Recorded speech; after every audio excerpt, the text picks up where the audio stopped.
The Poetry Center, bringing poetry to Patterson since 1980 at Passaic County Community College.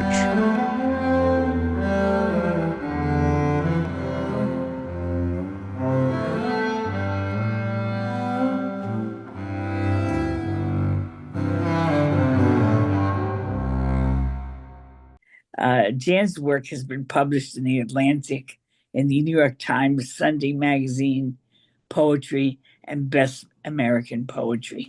The 2024 eighth book, Drag Stripping, was published by the University of Pittsburgh Press. She was featured in Poetry in December 2024. Beatty is the winner of the Redhead Nonfiction Award for American Bastard and the Patterson Prize for Jackknife New and Selected Poems. She worked as a waitress, abortion activist, counselor, and in Mexican security prison.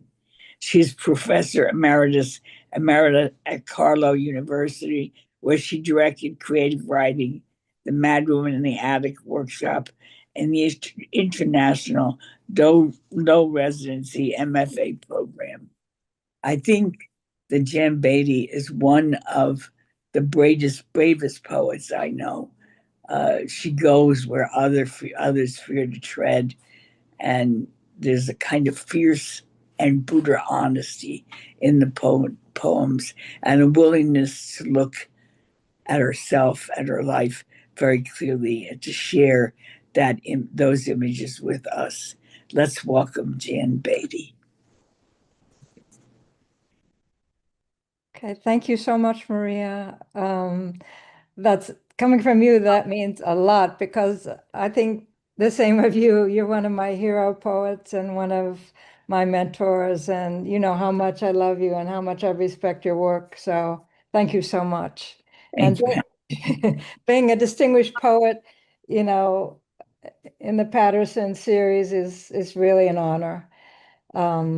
So I'm gonna read a couple poems, but I'm gonna start with a new poem, and this is sort of how I learned how to speak in the classroom. And when I first started teaching, I thought I had to appear a certain way. I thought I had to talk like an academic, whatever that meant, and I thought I had to learn a new language, that I couldn't be my working class self. So this is sort of about that. This is called Between Light and the Day Job. I learned how to speak in the classroom. I learned how to say pedagogy and agency and deconstruct, avoid any reference to growing up in a steel town, my dad working in the mills, my parents not finishing high school, until students of color turned in poems of awkward language, disconnected with no story. A sestina, a sonnet, taught them how to write, led them away from their heart or anyone's soul. I would hear those same students talking in the hall with effortless diction and solid story, then go back to their poems, drained bloodless. Whenever I asked them to put some of their great stories in their poems, inevitably they'd say, I didn't know we were allowed to do that. Who told you that? I said. Some guy, one of them said, afraid to tell.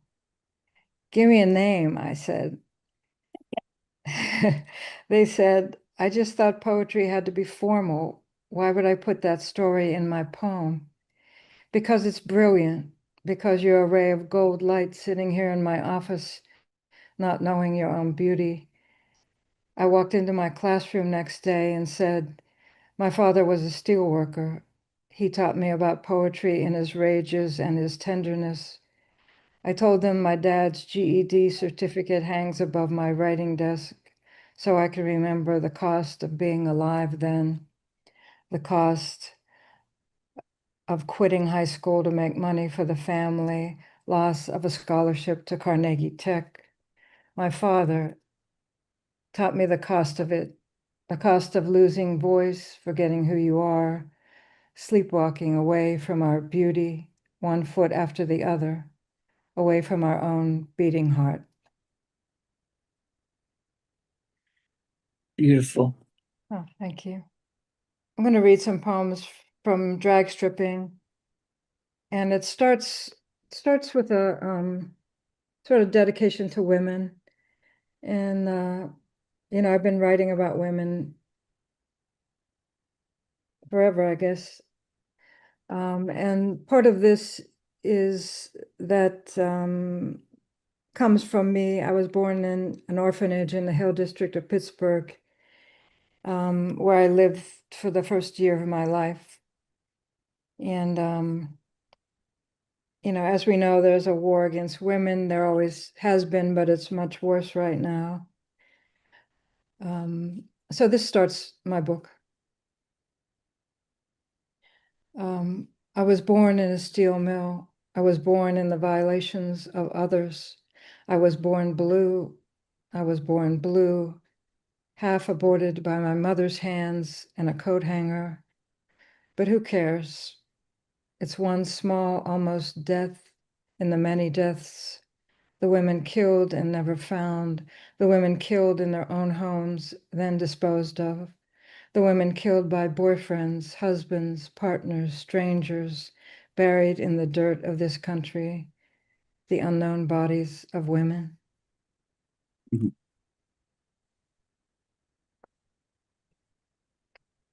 This is called Sanctified. It's for the blues singer, Sister Rosetta Tharpe. If you've ever heard of her, she was amazing. She was actually called a blues shouter. It's for the group of singers who would belt and sort of shout their songs. She started out in gospel, then sort of slid over into blues. And she was on this 1964 tour with Muddy Waters in Manchester, England on May 7th. And you can see this on YouTube. It was on this train platform. She was wearing this very cool dress and she had all this jewelry on and she was playing this guitar, and you got to see it. But her playing and her presence, her singing had an impact on the British rockers like Clapton, Keith Richards, Jeff Beck, and some other blues shouters would be like Screamin' Jay Hawkins, Howlin' Wolf. So this is called Sanctified for Sister Rosetta Tharpe. Dear Sister Rosetta, it's 50 years too late, but I love your high-heeled guitar playing. The way they said you railed your white Les Paul custom like a Tommy gun, gospel wild, and showing the men how it's done. Double cutaway fins, your dress breathing red flowers, hugging your full-size body. And I don't want to be redeemed, but I have become glorious in the halls of tricked-out love from the glint of your enormous necklace. Hearing your soul-heavy voice surge, flowers blur as your chest swells with song. I'm blown away by my own bullets of trouble. Sister, I'm saying what you always knew, that real is real, that in the nightclub wailing and the strap-on guitars, there's no happy ending, just the blues shouters, scorching, sanctified.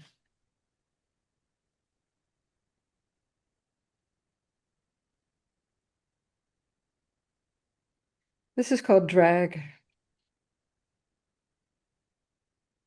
They say I have attachment disorder from years in the orphanage.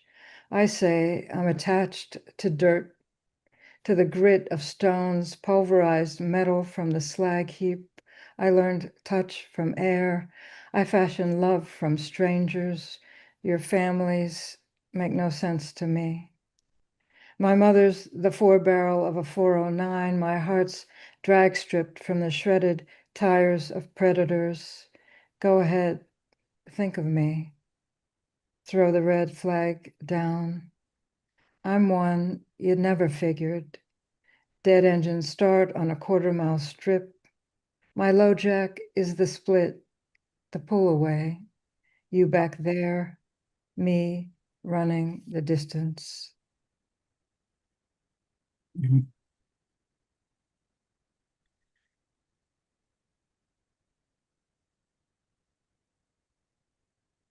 So I had a good relationship with my adopted father. He was very cool. You know, he was a steel worker, and I was lucky to have him. And he died like in 1986, so that was a long time ago. It's called My Father Flying. The year after my father died, I walked around to his places, not the cemetery, but to his people. The Texaco, where he took his old Ford Fairline for repair, half a mile from the house. I lugged 2 6-packs of Iron City to the mechanics. Chuck, just out of high school, and older Joe, his round belly hanging over his belt, so big he rested it on the cars like a second body. We told stories until the beer was gone. I walked into my father's VFW. Elmer J. Zeiler, post number 512, said I was my father's daughter. Good man, the old bartender said. The two slumped over vets at the bar bobbed their heads and raised their beers. After that, I saw my father flying in the trees by the old roads, a glimpse, a wind shudder in the red maple, while everyday people kept walking behind the shopping center, a white patch in the December branches. I'd pull over and look and knew he lived in the bends and curves, the familiar sky, everywhere. That was the year I looked up. In that year after, he was living everywhere. Mhm. Um, so, you know, it was always my dream to go to Iowa City and to go to the Iowa Writers Workshop. And, you know, I was the first one in my family to go to college. And, you know, I never thought I could be a writer. And so um, Gerald Stern got me into Iowa. And so I went to Iowa and I hated it. I really hated it. And, you know, I stayed for a while, not too long. And so this is called Leaving Iowa City. I needed a job, needed to get away from the head cases of the overeducated. I crossed town to the biker bar where the backlot of Harleys, the beat leathers, and chain wallets made sense. I left the professor in the famous writing workshop wearing spaghetti strapped dresses, who changed class time to suit her babysitter. And when the student said she couldn't make the time change, the professor shrugged, her whole dress moving up, down with red spaghetti snakes. I needed something to hold me to the ground, get beers for the bikers, pick up trash in the back room, watch the deadbeat manager jerk off to porno in his docksiders. Better than the other professor who asked what we read this summer, the students talking about when they lived in Europe and how they just had to read the Cantos again. I'd rather spill pitchers on the college frats in their plaid shorts, wear the black apron to catch mayonnaise, sprays from the soda gun, pick up keys, glasses, condoms, clean the urinal, everything steamy, suffocating, teeming, afraid my poems wouldn't survive the bounds of privilege. In this flat land of blue eyes and blonde hair, I slept with the first dark-haired boy I found. I did what I knew how to do, blow the busboy in his 501s after a 12-hour shift, suck on free ice cream and pass out on the bar, go crazy disco after hours at the gay bar full of Aldo and farm boys, and go home alone to watch Home Shopping Network and wait for serial killers. No keys to the farmhouse where my bedroom's the first room in, living with a gardener and fiction writer. My job was sleep with the boss in his baggy pants. No fucking way. Suck up to the mangy cooks if I want my food. Joke with the hostess in her sad vintage dress or she'll cry again. Take poems to the legendary writers and after 2 months, pack up whatever fit in my 72 Pontiac Ventura and drive away, leave the rest on the lawn. Wonderful. Yeah, it didn't quite work out. So let's see, I'm going to read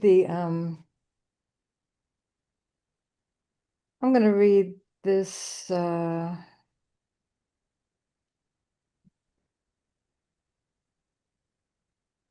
psych intake poem.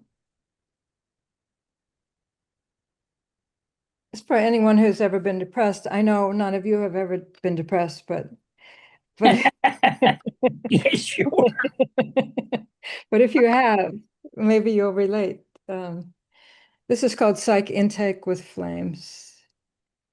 The tests say I have a high IQ, but I have trouble walking around. There are pins in the air and so much pressure. The nurse says, have there been any changes? I've been getting stoned a lot, I say. I mean your address, phone, insurance, she says. I ask my shrink if something serious is wrong with me. I think I'm a horrible person. He says your diagnosis is that you're a superhuman. I tell him I drink Pedialyte and like the texture of baby food. I'm freaking out. I can't even talk and eat at the same time. For years, I've been wearing men's clothes, even though I don't like men. Eli Cattleman gentleman shirts and ropers from King's Saddlery in Wyoming. I think sometimes you just have to say, okay, even if you don't understand. Sometimes let the world of flames speak for itself. Let the radiant life shine.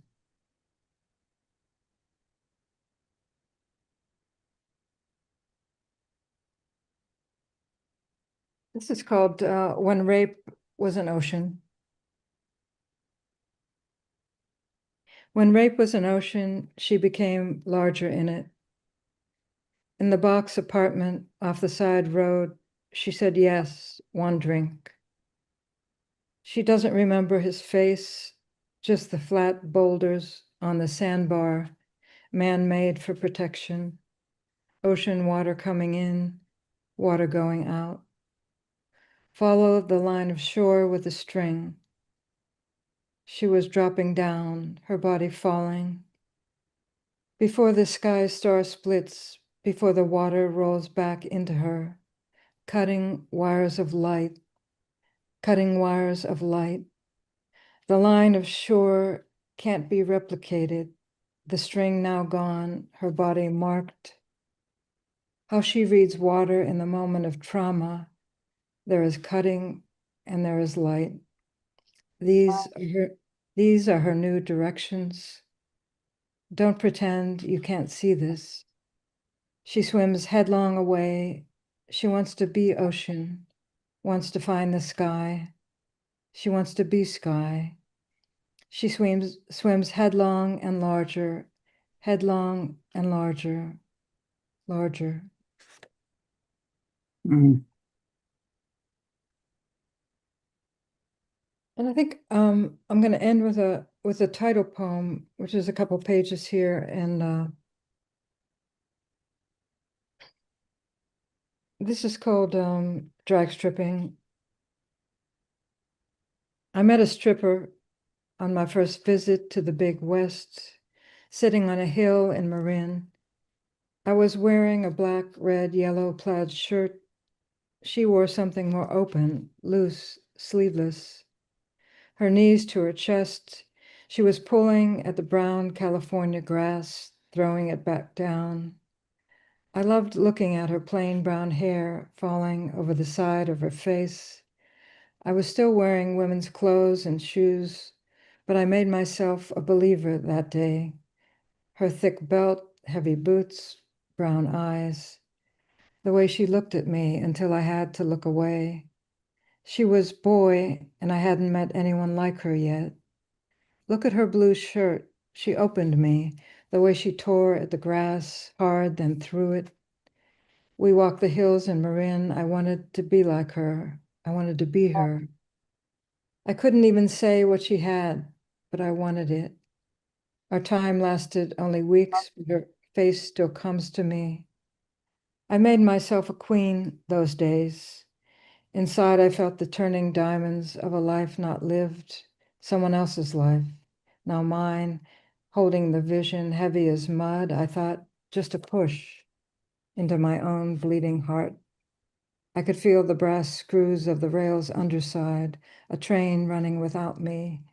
I could feel the spikes and the cross cuts, and I came alive in the fading light and the sky full of birds. And I did, and it was fierce and wild and back to the wall scary. It was off on whenever she was there. I was a blank slate with a hard body. It was everything I wanted. Someone to kiss me nice and slow, then slam me onto the ground's body. It would be years until I knew her, knew that part of me as I searched secondhand stores for men's clothing, men's size 7 shoes, looking for the boy man in me. I don't believe in salvation, but look at her body stripping, jerking to one side, head bent, hair covers her face, breasts large and moving, her thickness, wet with boy sweat between her legs, a strip shot across a pitch black stage, flash of a woman running her show. However she wants you, she can have you. Half of a whole body stripping for you, the body divided against itself in beauty. I made myself a man watching her. The strip shot breaks apart into millions of shot back stars, cutting the night apart in her cross-cut body, hard and lovely. Some people say half isn't anything, but it will drive an ocean back to the center.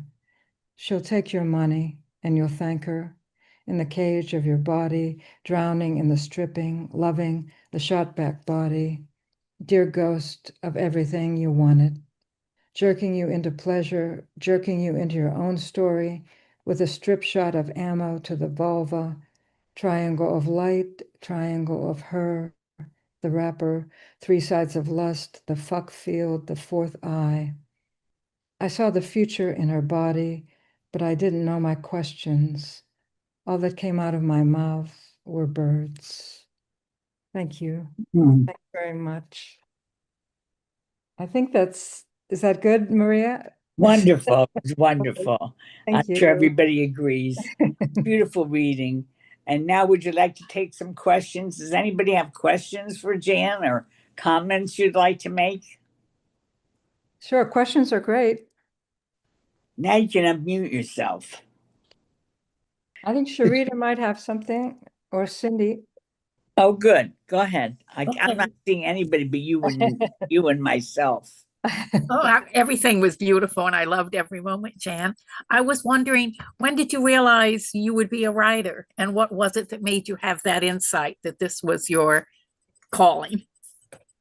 Well, I mean, forever, I guess. I was like, I always wrote, when I was growing up, because of, being adopted, I was always looking for a place to live, and writing was it. I needed a place to be, to exist really. And so I won the poetry contest in first grade. So I was I was doing it back then. And I wrote a poem about floating away on clouds, trying to escape, which I'm still trying to do the same thing, trying to get out of here, whatever that means. So Did you ever doubt it? That this was for you? No, I never doubted it, but I doubted that I could do it. Like I thought being a writer was for other people, like people who had money. I didn't see how I could do it. Like when I got into college, I didn't take one writing class because I felt that I was really fortunate to go to college, and I thought that my job was to get a job and not screw up this opportunity. So I just felt a lot of responsibility as the only person in my family to go to college. And so I started out as a physical education major. Because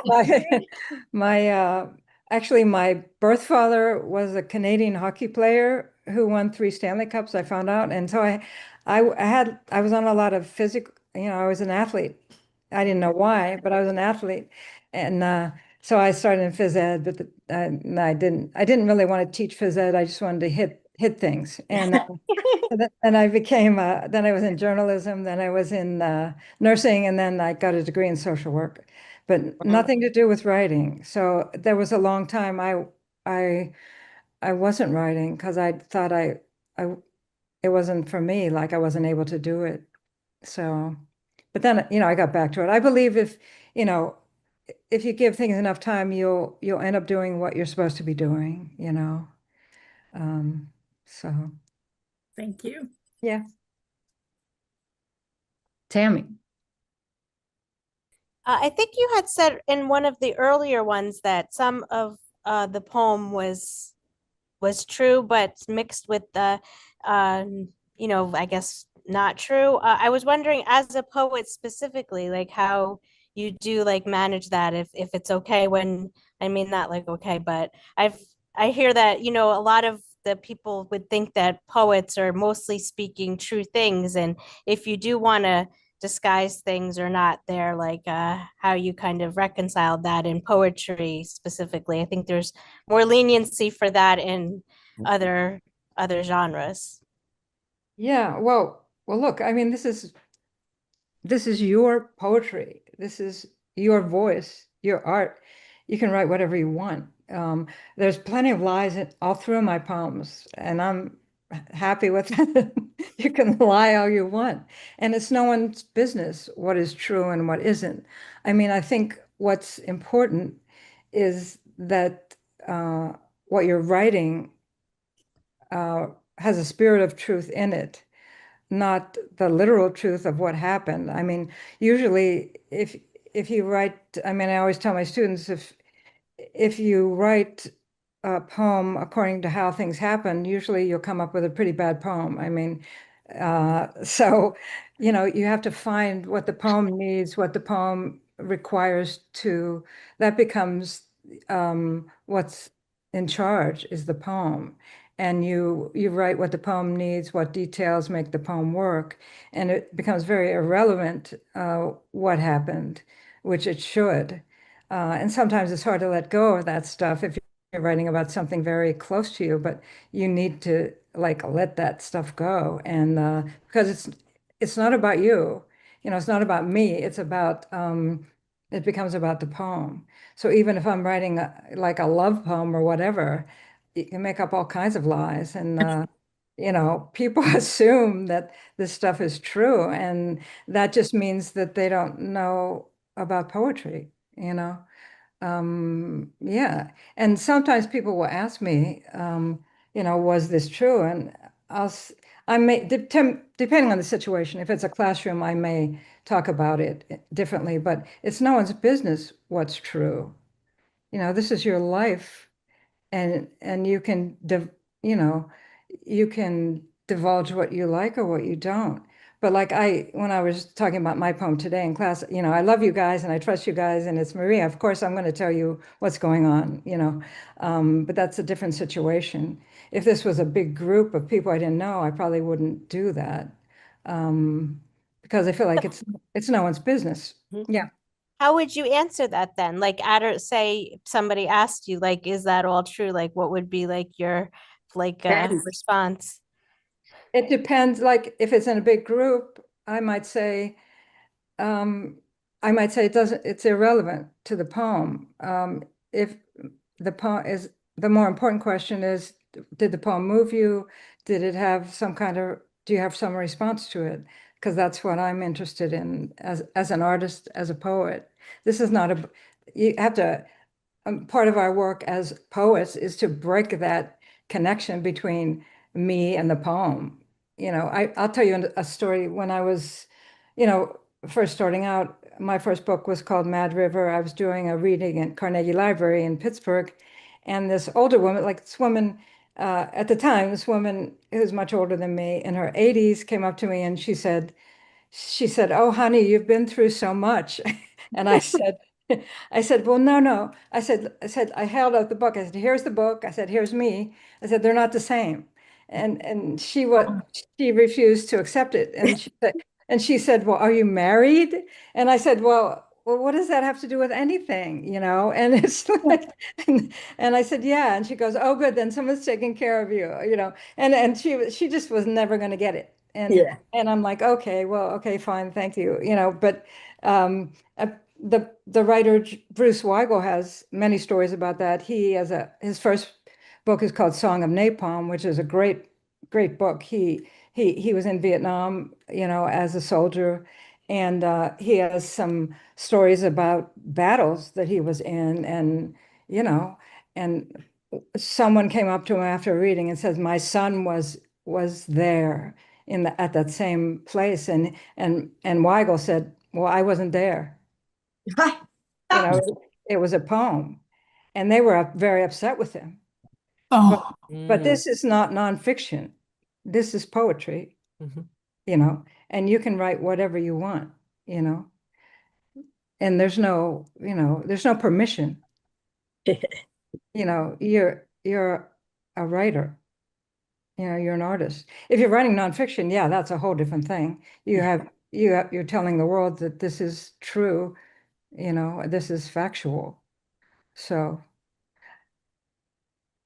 okay. People Thank can get you mad, so much. people can get mad about that, but that's something that they have to work on. Yeah. That's Thank- assumptions. Thank you so much. This has been wonderful. Nice to meet you. Thank you. much. Thanks, Thank you, everybody. Jen. Thank you, Jan. That was Amazing. wonderful. Nice to meet you guys. Yes, thank you. Have a wonderful Okay. day. See ya. Bye-bye. Thank you. Thanks.